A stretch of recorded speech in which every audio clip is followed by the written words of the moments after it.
Hello everyone, welcome to our YouTube channel Shiksha Alliance. Today we are going to start our daily current affairs session in which we will cover important news from several newspapers, PIB and various government sources.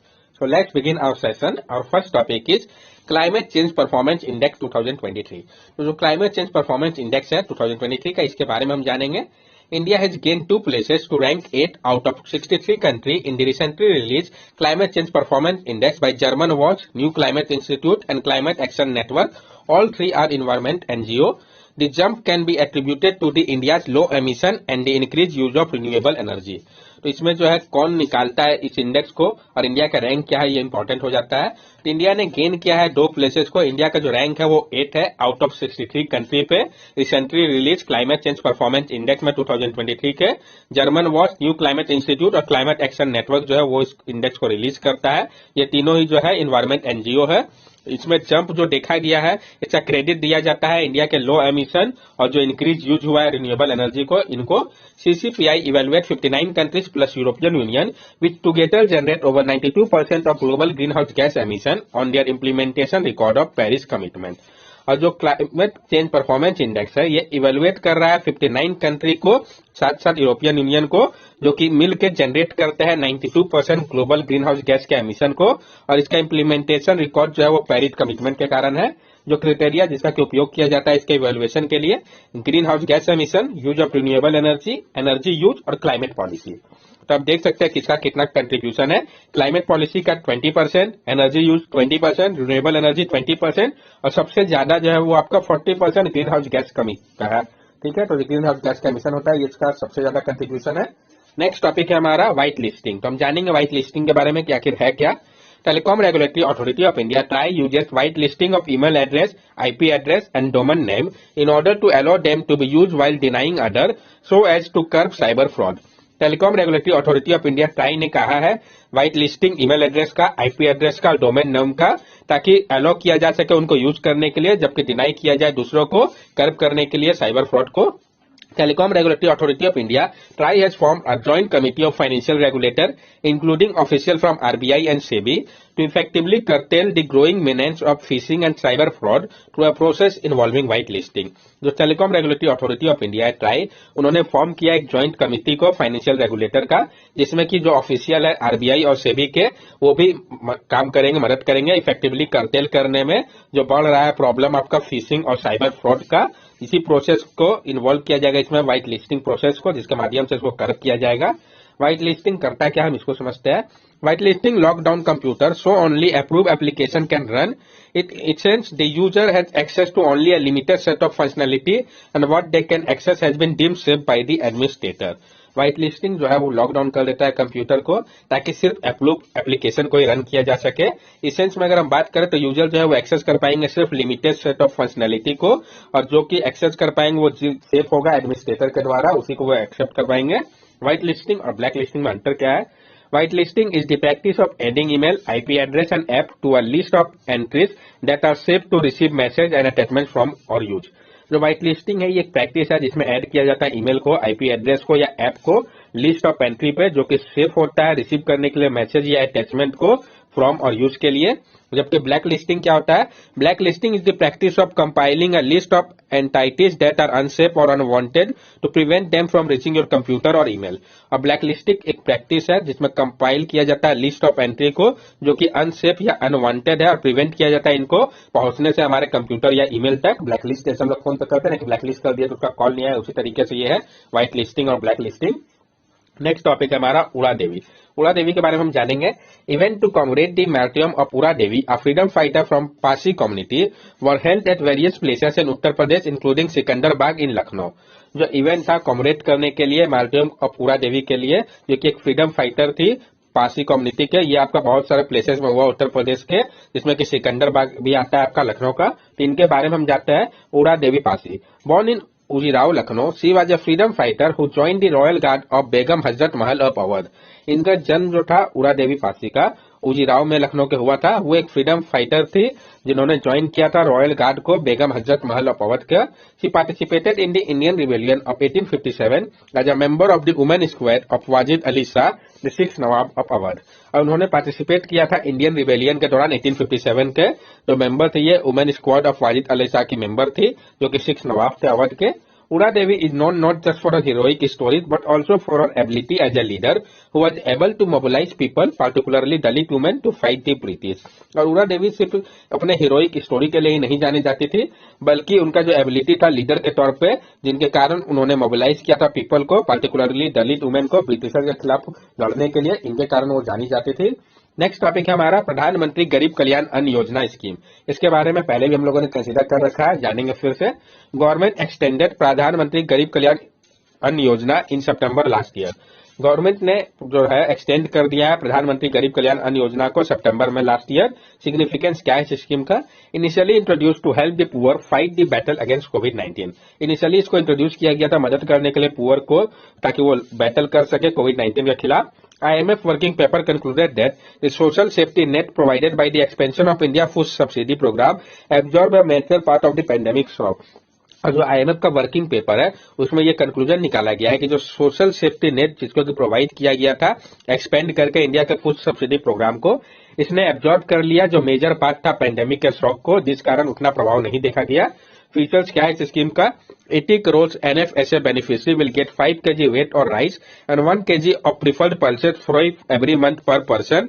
This is apart from 35 kg per month per family under Antyojay Ann Yojana and 5 kg per month per person from priority household under National Food Security Act. जो 80 crore NFSA beneficiary थे उनको 5 kg wait और rice या 1 kg preferred pulses का free every month पर person को दिया जा रहा था। ये आपका पार्ट था 35 kg पर मंथ पर फैमिली के अंतर्गत अंत्योदय अन्न योजना या 5 kg पर मंथ पर person priority house hold under national food security act के इसका फीचर्स है। प्रधानमंत्री ग्राम योजना जो है ये आपका कवर करता है हर एक डायरेक्ट बेनिफिट ट्रांसफर बेनिफिशियरी को। एक nodal ministry is the ministry of finance. इसकी जो नोडल मिनिस्ट्री है वो आपकी मिनिस्ट्री ऑफ फाइनेंस है। लेकिन प्रॉब्लम क्या है? तो हाई बजट कॉन्स्टेंट, इसको फुलफिल करने के लिए बहुत ज्यादा बजट कॉन्स्टेंट हो रहा है। The problem of diversion from public distribution system, और जो प्रॉब्लम है डाइवर्सन का पीडीएस है इसके यहाँ पे डिस्ट्रीब्यूट करने के लिए, ये भी एक इश्यू है। नेक्स्ट टॉपिक हमारा ग्रीन मैरीटाइम सेक्टर। पीआईबी का न्यूज इंपॉर्टेंट हो जाता है। हम जानेंगे ग्रीन मैरीटाइम सेक्टर के बारे में। India Norway join hand for a green maritime sector. India और नॉर्वे ने ज्वाइन किया हैंड को ग्रीन मैरीटाइम सेक्टर के लिए। तो इंडिया ने किस कंट्री के साथ मिलकर किया है ये इंपॉर्टेंट हो जाता है, नॉर्वे के साथ। क्या इनिशिएटिव है लो कार्बन मैरीटाइम सेक्टर के लिए, इसको हम समझते हैं।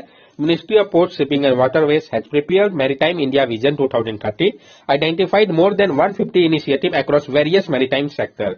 जो ministry of port shipping and waterways है उन्होंने प्रिपेयर किया है मैरीटाइम इंडिया विजन 2030 को, जो कि आइडेंटिफाई करता है मोर देन 150 इनिशिएटिव को अलग अलग मैरीटाइम सेक्टर के लिए। India Norway is a part of green voyage 2050 project, और इंडिया नॉर्वे जो है वो पार्ट है आपका ग्रीन वॉयज 2050 प्रोजेक्ट का। India is a signatory to Hong Kong convention for recycling of ship. India signatory है आपका Hong Kong convention for recycling of ship का। India had the longest coastline on the Indian Ocean. This long coastline, 7,517 kilometre, has given a tremendous boost to Indian maritime trade. India का एक लंबा चौड़ा coast line है Indian ocean पे, और ये जो लॉन्ग कोस्ट लाइन है आपका 7,517 किलोमीटर का, इसने एक ट्रिमेंडस बूस्ट दिया है इंडिया के मैरीटाइम ट्रेड को।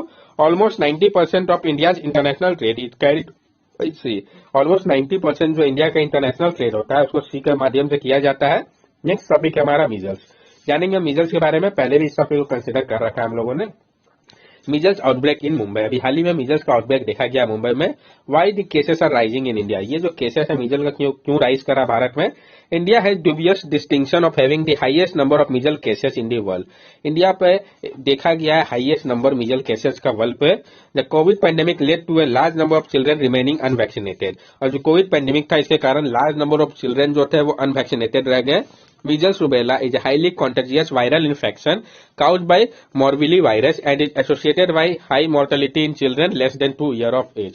और जो मीजल्स रूबेला है ये हाईली कॉन्टेजियस वायरल इन्फेक्शन है। किससे होता है? ये तो वायरस से होता है, और ये आपका एसोसिएटेड है हाई मोर्टेलिटी। इसमें देखा गया है चिल्ड्रन जिनकी उम्र less than 2 years of age है उसमें बहुत ज्यादा मोर्टेलिटी देखा गया है। अगर हम सिम्टम्स की बात करें high fever, runny nose and red rashes. यानी हाई फीवर हो जाता है, रनी नोज देखा जा सकता है और उनके शरीर पर रेड रैशेस देखे जा सकते हैं। ये कैसे फैलता है?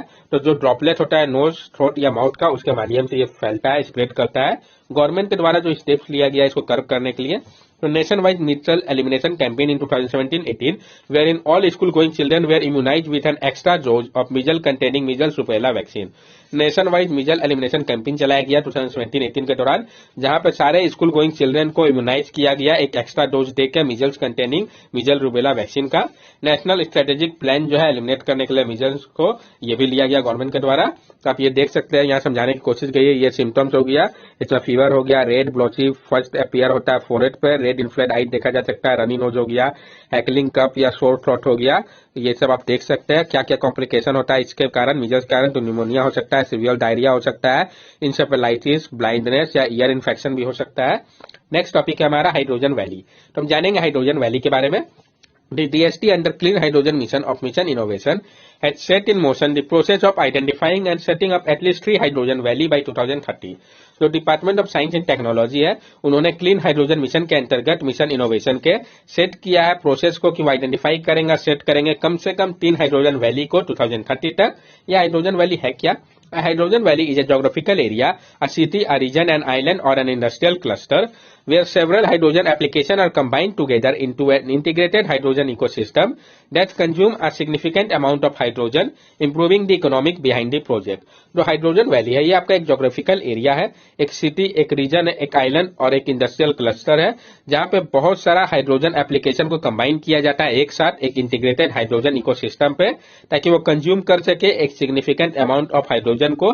ये इंप्रूव करता है इकोनॉमिक को। इस प्रोजेक्ट के पीछे जो है mission innovation is a global initiative of 23 country and European commission on behalf of European union, catalyzing a decade of action and investment in research, development and demonstration to make clean energy affordable, attractive and accessible for all. This will accelerate progress toward the Paris Agreement goal and pathway to net zero. और जो mission innovation है ये आपका एक global initiative है 23 countries का और European commission का, यूरोपियन यूनियन के बिहाफ में। ये कैटलाइज कर रहा है जो डिकेड ऑफ एक्शन और इन्वेस्टमेंट है रिसर्च, डेवलपमेंट और डिमोन्स्ट्रेशन के ऊपर, ताकि क्लीन एनर्जी को अफोर्डेबल, अट्रैक्टिव और एक्सेसिबल बनाया जा सके सबके लिए। ये एक्सेलरेट करेगा जो प्रोग्रेस है हमारा पेरिस एग्रीमेंट गोल को लेके, और जो पाथवे है नेट जीरो का अचीव करने को लेके, उसमें ये मदद करेगा।